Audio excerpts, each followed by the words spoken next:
Bonjour, écoutez, merci d'être présents aussi nombreux. On est aujourd'hui sur un sujet qui est très d'actualité, l'étiquetage avec la nouvelle réglementation. On avait déjà fait une conférence sur ce sujet-là l'année dernière, où on avait eu l'occasion de faire un peu le point sur la nouvelle réglementation. On avait fait une petite introduction là-dessus et on avait pu échanger entre des précurseurs sur ce marché. En l'occurrence, il y avait dans ma bouteille 20.co. Je ne suis pas objectif là-dessus puisque j'en suis le dirigeant, je suis obligé d'assumer ma position. Et à l'époque, on avait ATT aussi. Là, on a essayé de ne pas revenir uniquement sur le sujet de qu'est-ce qu'il faut mettre derrière le QR code, etc., etc. On a essayé d'ouvrir de façon plus large sur, OK, on a une obligation réglementaire, donc ça va obliger à retravailler sur les contre-étiquettes ou sur l'habillage en lui-même. Est-ce que ce n'est pas aussi une occasion, puisqu'on est à la WineTech, d'y voir des opportunités d'intégrer de l'innovation? Donc là, on a un panel absolument remarquable, puisqu'on a Adrien, qui était très à l'avant-garde et qui est toujours à l'avant-garde sur ce sujet de la transparence dans l'information produit, qui va ouvrir un petit peu le sujet pour nous aider à faire le point sur la réglementation. Et ensuite, on va donner la parole à Charles, chez ScanTrust, sur le sujet de la traçabilité, puisque ça ouvre inévitablement cette question-là de qu'est-ce que j'ai mis comme information à l'intérieur. Et après, on fera un petit saut avec un questionnement sur le marketing, puisqu'on va retravailler les habillages avec notre ami Sylvain chez Signia. Et puis, parce que dans les nouvelles technologies, le danger, c'est chacun partir sur ses propres sources ou ses propres moyens d'identifier les produits. On a la chance d'avoir Barbara aujourd'hui chez GS1, que l'on suit tous dans la normalisation de l'information avec les GTIN. Et on terminera de façon prospective avec David sur, on allait dire, l'avenir de la réglementation, et en l'occurrence le Digital Passport. Voilà un petit peu le programme. On va commencer donc tout de suite avec Adrien, 8 décembre 2023. C'est un marqueur important. Toi, ça fait... on peut se tutoyer en public ? Bien sûr, bien sûr. Ouais, on se tutoie. Toi, ça faisait un moment que tu étais déjà à encourager les producteurs de vin sur la transparence d'information produit. Arrive le 8 décembre 2023 avec cette réglementation européenne. Comment tu le prends ? Alors c'est pour moi une première marche, un aboutissement d'un investissement personnel. J'ai créé dans ma bouteille par conviction, en fait, sur le fait qu'il y ait un trou, un manque, en fait. Il y avait un manque quelque part. Ça faisait 40 ans que les boissons alcoolisées échappaient à l'information nutritionnelle telle qu'on la connaît. Et en tant que fils, petit-fils de producteur à Montpellier, je me disais que sociétalement, il y avait quelque chose qui manquait. Et j'ai commencé à poser des questions. Voilà. Et aujourd'hui, le fait que ça devienne une norme européenne, eh bien, c'est une première marche. Ces 7 dernières années, il y a 99% des producteurs qui ne voulaient pas, ma mère y compris. Heureusement, elle n'est pas dans la salle cette année. Non, elle était là l'année dernière, j'en ai pas parlé, c'est pour ça, mais là, j'ose le dire. Et il y en avait quelques-uns qui avec moi, étaient plutôt favorables. Et le problème que je rencontrais très souvent, c'est qu'en fait, ils étaient tous favorables pour me dire qu'ils ne mettaient rien du tout. Que c'était très naturel, qu'il n'y avait rien du tout. Et donc, si on a uniquement des gens qui disent qu'il n'y a rien, donc je vous le dis, ça ne sert à rien en fait. Il y avait cette nécessité que ce soit régulé, que ça devienne une obligation pour tous et que tout le monde puisse avoir à communiquer une information réglementaire, donc égale, quel que soit l'endroit géographique, le type de produit, etc. Et également aussi pour la lecture du consommateur, puisque c'est la démarche de Dans ma bouteille qui est vraiment tournée sur le consommateur, que le consommateur, ça puisse être pour lui, s'il le souhaite, un repère. Aujourd'hui, le vin, c'est une consommation plaisir. On ne va pas changer le monde et faire demi-tour au réchauffement climatique en indiquant le nombre de calories dans un verre de vin rouge. Ça, j'y crois pas. Mais cette notion de transparence, en fait, c'est comme une balance. elle est là et quand ça penche trop d'un côté, le producteur peut se dire ah mais alors pourquoi je mets tout ça en fait? Est-ce que ça a vraiment du sens? Non, alors j'en enlève un petit peu. Et le consommateur, quand ça l'intéresse un petit peu, il se dit mais est-ce qu'il y en a trop? Est-ce que je vais pas choisir plutôt l'autre? Est-ce que c'est important pour moi? Et donc cette grille de lecture aujourd'hui, elle fait une première évolution et je pense que c'est une évolution importante.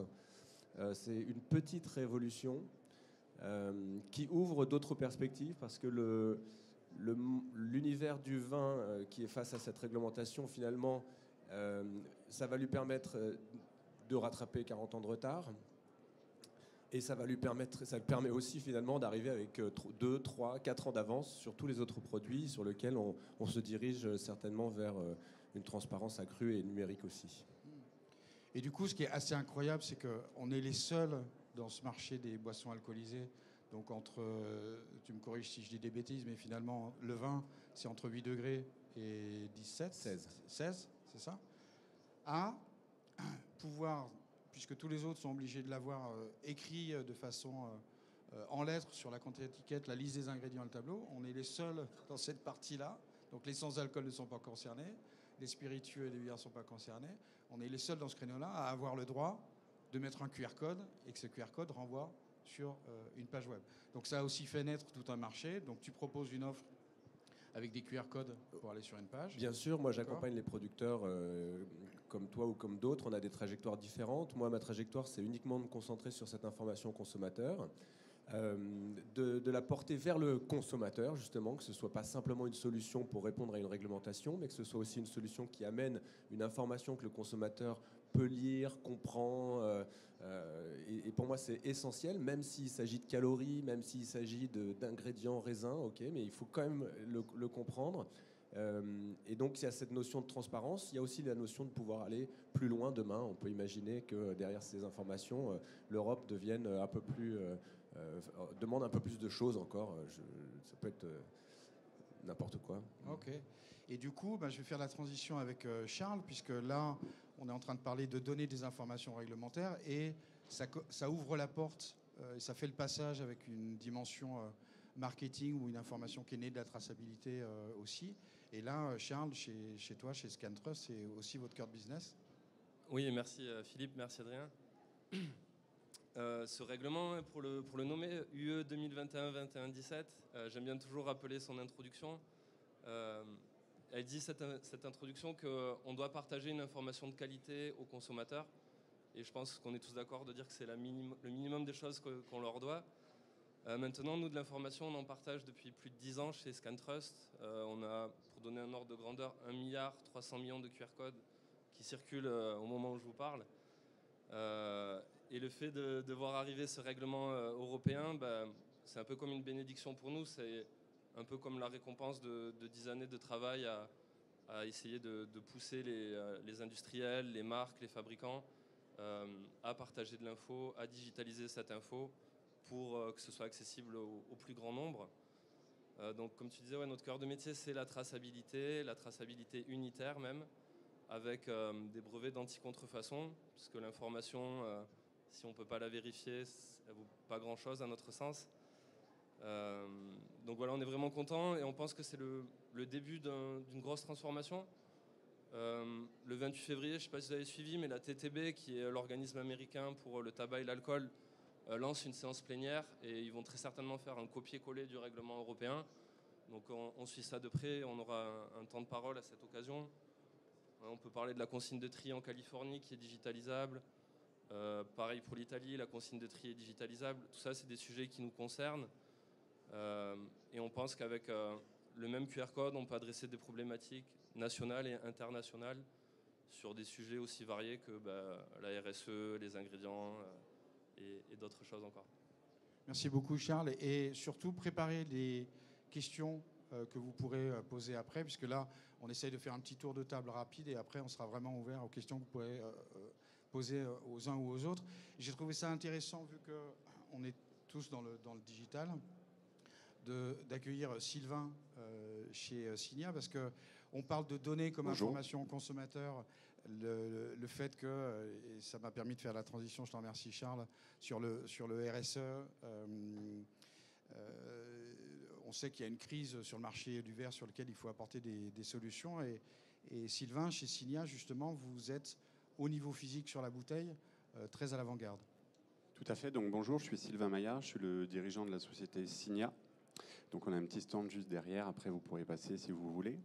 On est leader et spécialiste de l'étiquette adhésive en relief, donc on appelle du doming.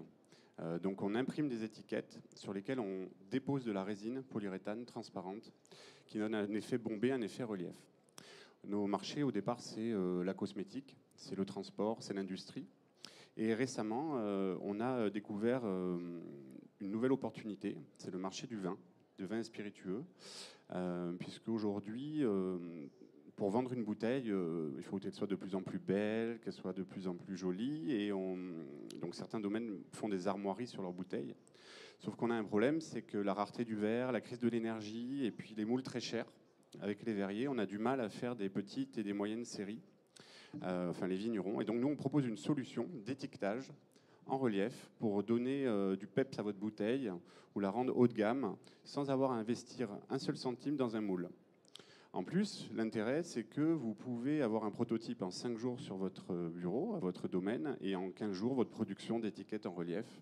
Donc, plus besoin de prévoir. Vous pouvez homogénéiser votre achat de bouteilles et les personnaliser en fonction de vos cuvées. Donc là, vous voyez par exemple Fleur de Miraval. Vous avez une armoirie, la famille Perrin, et donc elle est faite en doming. Donc c'est une étiquette qui est collée, tout simplement. Donc pas de moule. Donc voilà, ça permet une agilité, une réactivité, une créativité du vigneron. Voilà, donc c'est la solution qu'on propose en perçant le marché du vin spiritueux par cette technologie d'embellissement et de décoration de bouteilles facile par l'étiquette, donc d'où le sujet de la conférence aujourd'hui. Et on peut mettre le QR code dans le moulage alors ? Alors on peut mettre plein de choses dans le moulage. Alors le QR code, je ne sais pas si ça sera très esthétique, mais on peut mettre des puces, on peut mettre ce qu'on veut en fait dans la résine. Et puis il faut savoir qu'on a une entreprise engagée, donc je ne sais pas pour ceux qui savent, qui connaît, vous pouvez laver la main, ça fait une petite participation, le label EcoVadis. Voilà, donc vous êtes peu apparemment, donc c'est la note RSE mondiale. Toutes les entreprises sont notées sur les mêmes systèmes dans le monde entier, en Chine, aux États-Unis, en Angleterre, en France. Et on fait partie de top 1% des entreprises engagées au niveau social, sociétal, environnemental, économique. Donc voilà, le doming chez Signia, c'est une aventure, mais c'est une aventure responsable. C'est très intéressant de venir nous voir et d'essayer de travailler avec nous parce qu'on sait aussi que le vigneron respecte beaucoup la terre, la nature et ça fait partie de nos valeurs. Et d'ailleurs, nous avons développé récemment des résines biosourcées aux déchets végétaux. On a des brevets également là-dessus avec une de nos filiales. Et je rajouterais que nos résines sont totalement recyclables dans les fours à verrier. Elles disparaissent sans pollution. Donc voilà, c'est un petit peu la solution de facilité et d'embellissement qu'on vous propose aujourd'hui.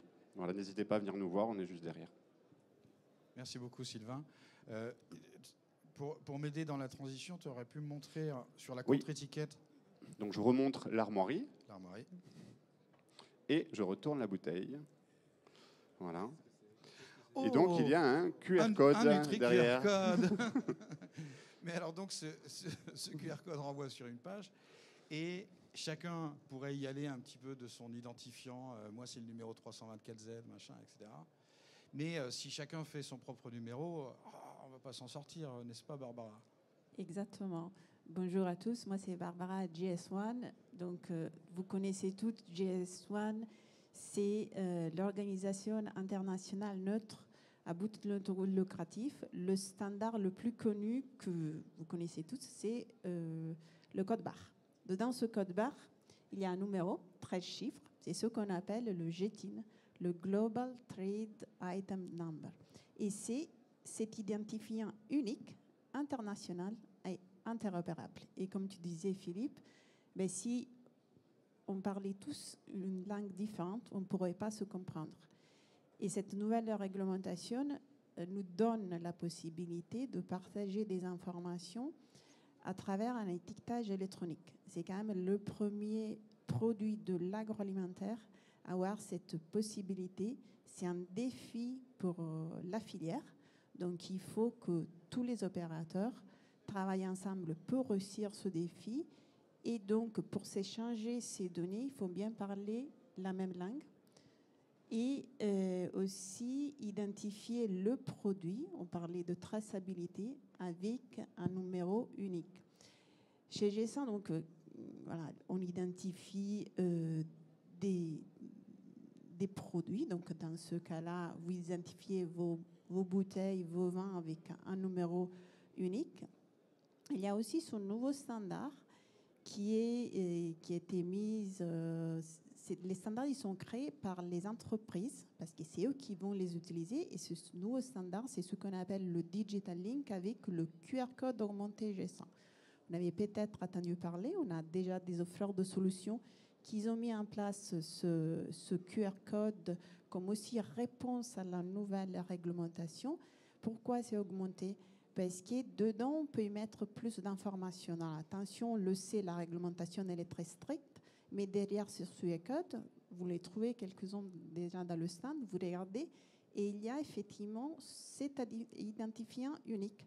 Donc, le standard G100, c'est un langage structuré. Donc, il y a le standard que tous les offreurs de solutions sont en train de mettre en place pour avoir un langage unique et pouvoir partager ces informations avec tous les différents opérateurs. Parce que le producteur doit partager ces informations avec le consommateur, mais après, ces informations doivent être aussi partagées avec le distributeur, par exemple. Donc, parler la même langue, voilà, ça facilite l'échange des informations. Pour dire juste quelques mots en plus sur ce qu'on est en train de faire en France à niveau de la filière, les travaux de la communauté de déploiement, ça fait plus d'un an que maintenant, on a avec les fédérations, les offreurs de solutions et aussi les opérateurs, on se réunit, on échange sur l'avancée, on échange sur les problématiques pour avoir une réponse commune. Chacun des offreurs de solutions a des différents parties de offres qui travaillent aussi sur la dématérialisation, sur des bons de commande, sur la traçabilité. Androyan, il est très penché sur l'authenticité, sur des ingrédients qui sont dedans. Mais l'intérêt, c'est de parler tous le même langage. Et donc, voilà, c'est une belle communauté auquel maintenant on a plus de 100 personnes et on continue à travailler, changer les best practices pour se mettre en conformité. C'est ça.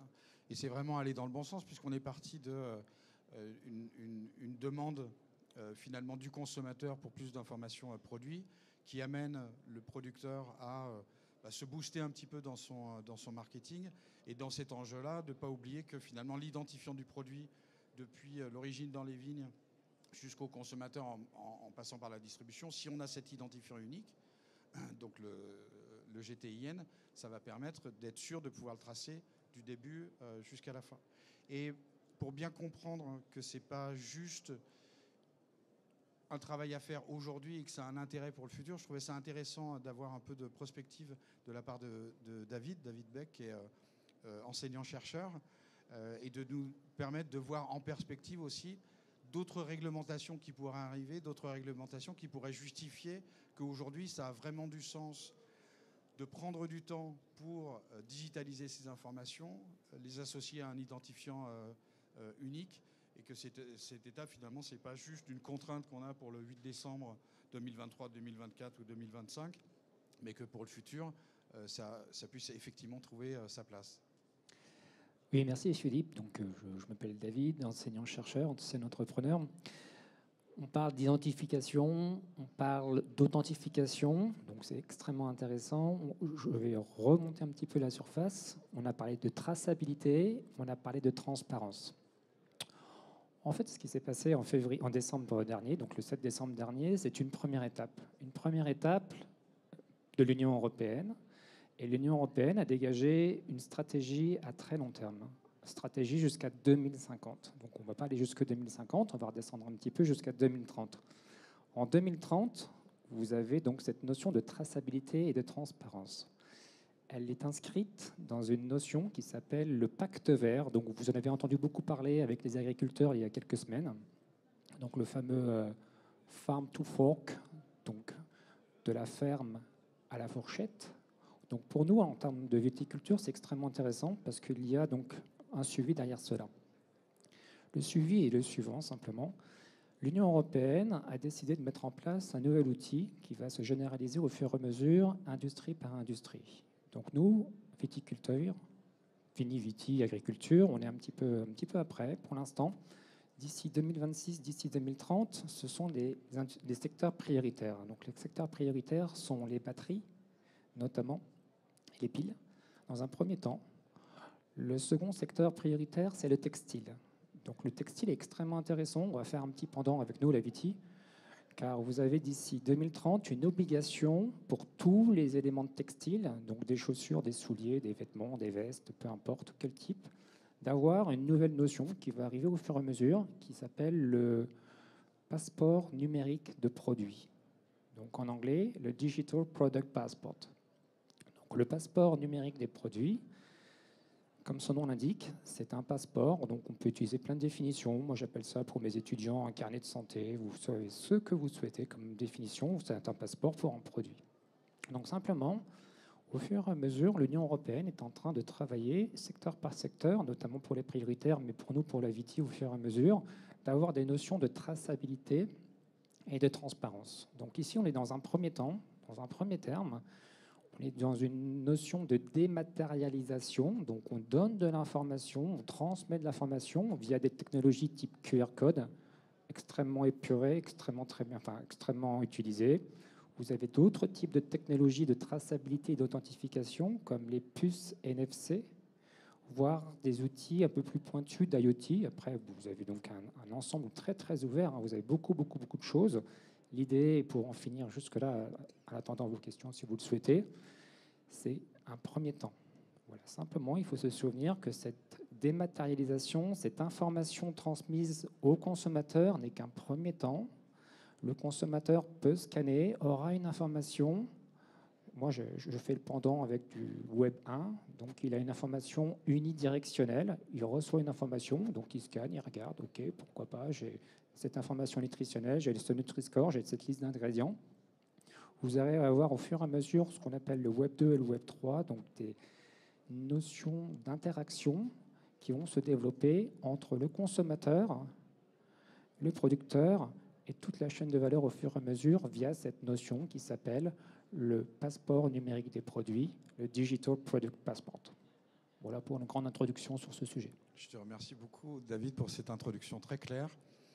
J'aimerais bien, maintenant, vous avez certainement beaucoup de questions qui vous viennent. Je voudrais rajouter quelque chose. Vas-y, excuse-moi.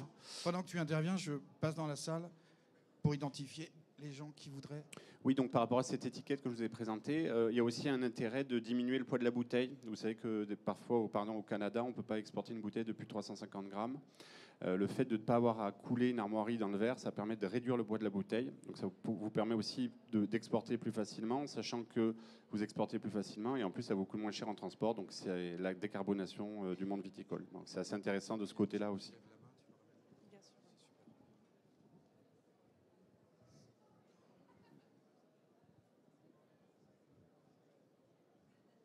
Ne vous battez pas, hein.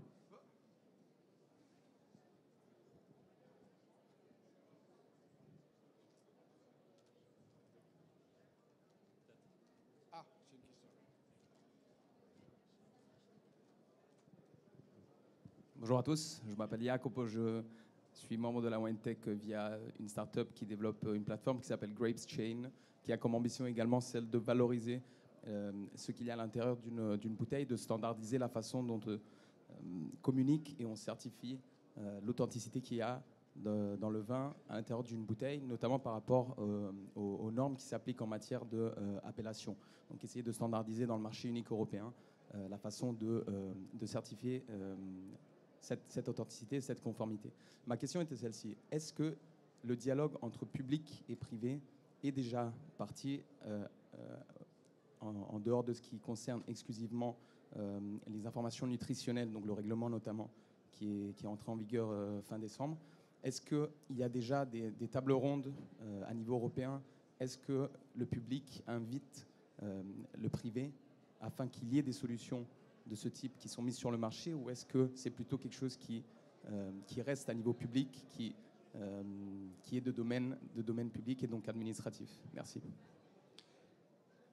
Donc, Giacomo, je vais répondre à ta question. Le Digital Product Passport est une notion où un ensemble, un écosystème se met en place. Donc, pour plus précisément répondre à ta question, comme je l'indiquais, pour le moment, il y a des consultations pour savoir quels sont les secteurs d'activité qui vont être mis en place et qui vont avoir cette obligation de transparence et de traçabilité. L'objectif, pour rappel, 2050 est une notion notamment qui est liée, au-delà de la transparence et de la traçabilité, à une empreinte carbone. Donc avant cela, tous les secteurs d'activité sont en train de se mettre en place. Donc sur le site de l'Union européenne, et pour répondre à tes questions, il y a des consultations pour connaître en effet les différents secteurs d'activité qui vont venir après. J'en ai cité deux rapidement, les batteries, les piles, le textile. Il y a eu tout ce qui est rénovation, innovation, médicaments, j'en passe et des manières. Donc là, c'est listé jusqu'à 2030. Après 2030, en ce moment, il y a le site, je vous invite à regarder Digital Product Passport, ou en français, il était aussi en français, passeport numérique des produits, pour savoir quels sont les secteurs d'activité qu'il va y avoir. Cette notion de Digital Product Passport, et je réponds à ta seconde question, va dans cette notion d'interaction avec le consommateur. Ici, pour le moment, j'en reprécise, nous ne sommes pas dans une interaction avec le consommateur. Le consommateur a simplement un outil permettant, en scannant par exemple, d'avoir une information dématérialisée. Donc il est renvoyé vers un site internet permettant d'avoir la liste des ingrédients qui ne figurent pas simplement sur une étiquette ou une contre-étiquette. Donc il n'y a pas pour l'instant d'interaction. À date, et pour rentrer après, Adrien sûrement vous pourra rentrer un peu plus dans les détails, l'Union européenne ne souhaite pas que nous, viticulteurs et viniculteurs, repérions de façon géographique où se situe le consommateur. Il ne souhaite pas pour le moment que nous rentrions dans une interaction avec le consommateur. Donc c'est pour ça que le QR code est fabuleux, extrêmement intéressant pour y avoir accès au niveau financier et extrêmement puissant en termes d'interaction standard. Mais ce n'est qu'un premier terme. Et je sais que la question qui est pendante derrière la question de Jacopo, c'est il y a une question qui va arriver derrière et elle va nous faire cette entrée, pas pour cette séminaire, mais pour les suivantes. Il y a une notion de Digital Product Passport et une notion de blockchain. Donc la blockchain, vous aurez cet après-midi à 14h une table ronde dessus, à 14h ou 15h, pardon, sur la blockchain, et c'est vraiment lié en tant que tel. J'en finis là. Et sur l'interaction avec le consommateur, je trouve que c'est vraiment passionnant. Aujourd'hui, c'est absolument pas dans l'applicatif d'aujourd'hui, et on peut imaginer des choses pour la consigne, par exemple. Si on est amené à développer la consigne de verre, on peut très bien imaginer que le QR code nous indique les points de retour des bouteilles le plus proche de chez soi. Mais ça pose des questions de confidentialité. Pourquoi est-ce pourquoi on pourrait savoir où se trouve le consommateur? Donc, mais si on va vers ça, on peut imaginer des applicatifs vraiment super intéressants. La France est très moteur sur tout ce qui est indication environnementale de pointe. Alors on a des éco-scores, des planètes scores, il y a plein de choses qui naissent sur ce sujet-là et qui sont passionnantes. Et j'aime bien cet exemple d'une bouteille de champagne consommée au Japon, donc qui a fait 8000 km, et ben elle aura probablement, si on l'autorise à savoir où elle se situe, un éco-score bien peut-être D, alors que l'éco-score pourrait être A si il est scanné à Reims. Et dans l'interaction, il y a tellement de choses à imaginer, et à la fois, il y a toujours ce point d'interrogation de la vie privée qui est essentiel et qui, je pense, fait qu'aujourd'hui, on est à cette première étape qui est aussi simplement de digitaliser une information sur un produit sans interaction. Et il y a déjà ce premier step à passer et qui est déjà bien intéressant. Et un tout petit complément, puisqu'on s'éloignait peut-être de la question, c'était les échanges publics-privés. J'imagine que ce n'est pas les consommateurs, c'est plutôt les entreprises. Sur le site de l'Union européenne, il y a des endroits où vous pouvez poser des questions. Et à titre d'exemple, le 24 novembre, il y a 42 questions-réponses qui ont été publiées sur comment interpréter le texte de loi sur la déclaration des ingrédients. C'est des textes qui sont très riches, très denses, mais très utiles. Et ce que je disais tout à l'heure, la TTB, qui est un organisme qui s'occupe du tabac et de l'alcool aux États-Unis, est en train d'organiser la même session qui est ouverte à tous les acteurs de la filière vin. C'est juste qu'il faut s'enregistrer en avance et demander un temps de parole. Mais c'est des espaces d'échange où vous pouvez poser des questions, avoir des clarifications et anticiper un petit peu les choses.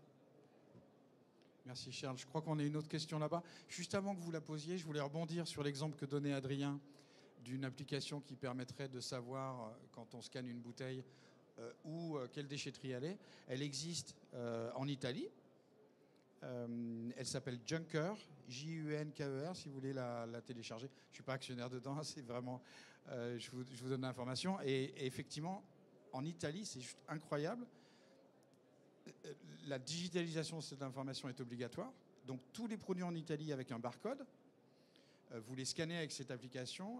Tous ces produits-là, vous avez immédiatement donc, toutes les informations sur leur composition et les lieux de déchetterie qui sont différents. Si vous êtes à Rome ou à Naples, ce n'est pas les mêmes couleurs de poubelles ou les mêmes endroits où vous allez le faire. L'Italie, très très en avance là-dessus. C'est absolument incroyable. Un dernier exemple que j'aime bien aussi imaginer, parce que du coup, je réfléchis toujours à ce que ça pourrait être demain, mais la Californie, par exemple, a fait une loi qui rend public les données de traitement, parcelle par parcelle. Donc on parlait de la géolocalisation. Et aujourd'hui, on peut imaginer qu'une carotte qui est grandie en Californie, quand on la retrouve dans un magasin, en scannant un QR code, on peut savoir sur quelle parcelle elle a grandi et connaître le cahier de traitement. Alors c'est beaucoup de données, mais je parlais hier avec un viticulteur en Argentine qui me disait mais moi toutes ces données je les partage déjà, etc., etc. Mais imaginez si toute cette data elle devient à être publique, c'est-à-dire il n'y a pas de notion de jugement, c'est bien ou c'est mal, c'est comme ça, et public, après chacun est libre d'avoir accès à cette information en toute transparence et c'est un autre exemple où je mets les deux pieds dans l'agriculture de pesticides, mais ça fera plaisir à tous les industriels, je crois. Bonjour Patrick Robert, une question un peu technique, enfin un peu plus technique. Est-ce qu'on va vers la disparition du GenCode et à quel délai ? Est-ce que derrière, suivant les éléments, on aura des informations différenciées ? Mais je crois que j'ai rendez-vous avec la blockchain à 14h sur ce sujet-là. Alors, je réponds sur la partie disparition de GenCode. Non, on ne va pas vers une disparition GenCode. Peut-être que vous avez entendu parler de la migration de avenir futur du code barre vers un QR code. Ça veut dire qu'à partir de la fin 2027, les douchettes en caisse elles seront en capacité de lire les deux. Donc, si vous avez un code barre sur votre bouteille et vous voulez utiliser un QR code pour vous mettre en conformité avec la nouvelle réglementation, utilisez le QR code augmenté G100 avec le standard, de façon qu'à partir de 2027 et dans le futur, la douchette en caisse lira ça comme prix. Et le consommateur, avec son téléphone, aura accès qu'à la page réglementaire. Donc il n'y a pas de disparition, c'est juste, voilà. Aux États-Unis, ça fait un petit moment que le QR code plante de plus en peur. C'est à monter parce qu'on peut y mettre beaucoup d'informations. Pour la filière vin, on est très restreint parce que c'est un QR code qu'avec des informations réglementaires. Mais voilà, il n'y a pas une disparition de GenCode. On peut encore prendre une ou deux questions.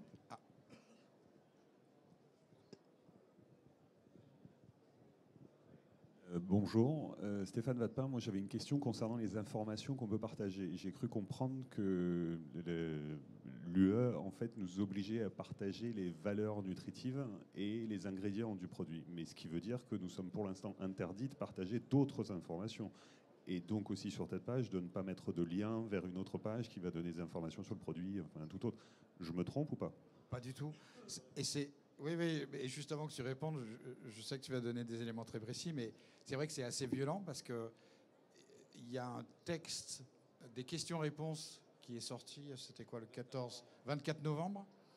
Donc la filière avait reformulé cette question de, quand on arrive sur la page où il y a les ingrédients, est-ce que quand même on peut mettre un lien vers une présentation du produit ?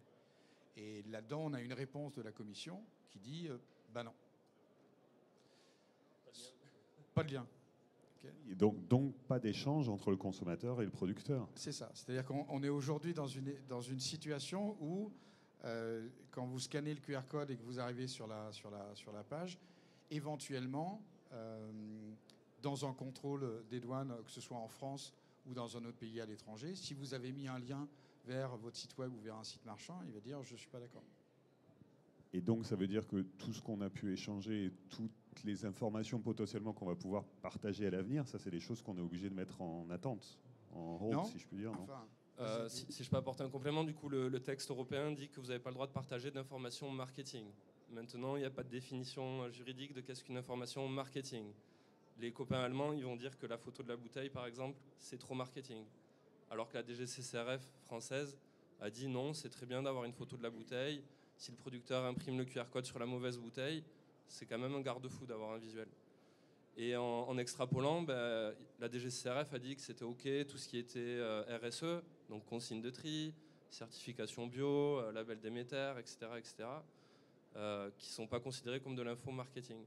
On serait parlé il y a 6 mois, on avait, je pense tous, un lien qui redirigeait vers le site web du producteur, avec comme consigne de mettre la page d'accueil, où on demande de l'âge, etc.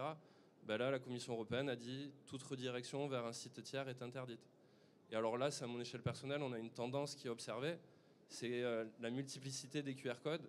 Et on voit des producteurs qui ont 2 QR codes sur leur étiquette. Un à vocation réglementaire, avec le petit call to action ingrédients et les kilocalories. Et un autre qui a une vocation plutôt marketing, qu'ils avaient très généralement avant. Exactement. Et pour aller dans ton sens, moi, c'est l'exemple que je vois se pratiquer aujourd'hui chez nos clients. C'est d'avoir finalement sur la contre-étiquette le bas de la contre où on retrouve toutes les informations légales, donc degré d'alcool, centilisation, etc. Et le QR code qu'on fait de plus en plus petit pour descendre à 1,2 cm, qui remplacera, en plus on gagne de la place avec le code barre qui va être remplacé par le QR code augmenté de GS1. Et sur le reste de la contre, le marketing, comme on l'a toujours fait avec un petit storytelling sur le vin, mais où là, on met un autre QR code qui est marketing et qui fait la promesse consommateur, retrouver des recettes ou l'histoire ou une vidéo ou quoi que ce soit. Donc on se retrouverait avec 3 codes différents derrière la bouteille. Le code barre, le QR code pour les informations et éventuellement un QR code pour les informations du produit. Puisqu'au final, quand le client il va voir la bouteille, si jamais il n'achète pas la bouteille dans un magasin où il a un conseil, où il a quelqu'un qui lui présente le produit, outre la valeur nutritionnelle, il va peut-être vouloir avoir des informations sur le produit fini. Donc on va se retrouver avec une multitude de QR codes. Parce qu'on est un peu dans la culture européenne du la feuille blanche, la feuille rouge, le carbone 14, etc. Mais il y a à n'en pas douter, d'ici 1 an ou 2 ans, quand les choses vont un peu se structurer, ça va revenir sur du bon sens. On ne va pas non plus faire 4 pages avec 4 informations différentes. Et le formulaire 422B, 427C, le marché lui-même va se restructurer, j'en suis certain. Et il y a une autre solution qu'on évoque très peu finalement, mais qui est essentielle, c'est que les informations nutritionnelles peuvent être indiquées directement sur l'étiquette. Donc vous pouvez très bien imaginer une contre-étiquette avec le tableau nutritionnel, ou en tout cas son résumé le plus court possible, ingrédients 2 points, et ça vous permet d'avoir un seul QR code si ce QR code n'a que vocation à être commercial. Donc le QR code, c'est une possibilité pour s'éviter d'indiquer des données sur une contre-étiquette qui est déjà petite, et puis avec des représentants de filière qui quand même ont fait valoir que c'était un produit sur lequel on pourrait peut-être s'éviter ça, ou alors qu'il y avait aussi des process de fabrication compliqués, enfin en tout cas short, courts, qui faisaient qu'on rajoutait des choses à la fin et que c'était difficile de les remettre sur l'étiquette. Mais l'indication en label, on n'en parle jamais finalement. Moi, sur la plateforme, j'accompagne ceux qui veulent dans cette indication. Donc, ils rentrent les données et je leur montre comment l'indiquer sur l'étiquette. Mais ça peut très, très bien s'indiquer directement sur l'étiquette pour limiter le nombre d'interactions. Un petit point de complément par rapport à la question. Il faut, quand vous choisissez un QR code, choisir un QR code qui a la norme GS1. Déjà, c'est obligatoire pour l'avenir, puisqu'en effet, ça va éviter ces fameux doublons. Là, vous parlez de triplons, donc je vais y revenir. Donc, pour éviter les doublons, donc vous prenez directement le QR code par GS1 ou le QR code normé par GS1. Beaucoup de QR codes sociétés, maintenant, sont normés par GS1, c'est parfait. Donc déjà, c'est la première réponse. Par rapport à cette notion de double QR code, en effet, un QR code sur une étiquette, une contre-étiquette, c'est pas très joli. Vous avez d'autres techniques. Donc, je parlais tout à l'heure de puces NFC qui sont un peu plus chères, mais vous avez également des QR codes invisibles. Donc, c'est des notions à aussi prendre en compte dans le marketing. Vous avez différents panels de technologies. Donc là, QR code, comme on connaît, c'est très bien. C'est un premier point. Si vous voulez faire des interactions, si vous allez aller plus loin, il va falloir prendre obligatoirement 2 types de QR code. Pour rentrer dans le point avec Charles, moi, je ne vous conseillerais pas de faire du marketing avec le QR code spécifique à la traça. Absolument pas, parce qu'en fonction de là où vous allez envoyer votre vin, vous allez avoir des petits soucis, et au niveau réglementaire et au niveau, sur des notions un peu plus géopolitiques, géoéconomie, c'est un petit peu mon domaine, il ne va pas peut-être falloir, au niveau réglementaire, se faire avoir avec ça. Donc il vaut mieux avoir une seconde QR code visible ou le travailler au niveau marketing avec des QR codes invisibles sur lesquels vous allez pouvoir entamer une interaction. Donc pour répondre à la question, on peut avoir un QR code normé, GS1, qui répond à la réglementation avec un autre type de traçable, donc puce NFC ou QR code transparent, c'est invisible, c'est parfait, et dans ce cas-là, une interaction tranquillement, pour complément. Merci beaucoup, David, pour cette conclusion qui montre bien de l'importance d'avoir des experts pour vous accompagner. Avant d'applaudir chaleureusement les intervenants de cette table ronde, je vous invite à prendre un moment pour aller sur les stands des entreprises de la start-up, de la WineTech. Vous en trouverez beaucoup qui ont des solutions et en accompagnement personnalisé et en solutions clés en main. Donc faites le tour de tous les offreurs qui sont ici. Ils seront vraiment ravis d'échanger avec vous. Je vous remercierai d'applaudir vraiment tous les intervenants qui, je pense, ont partagé beaucoup d'informations de qualité. Merci à vous.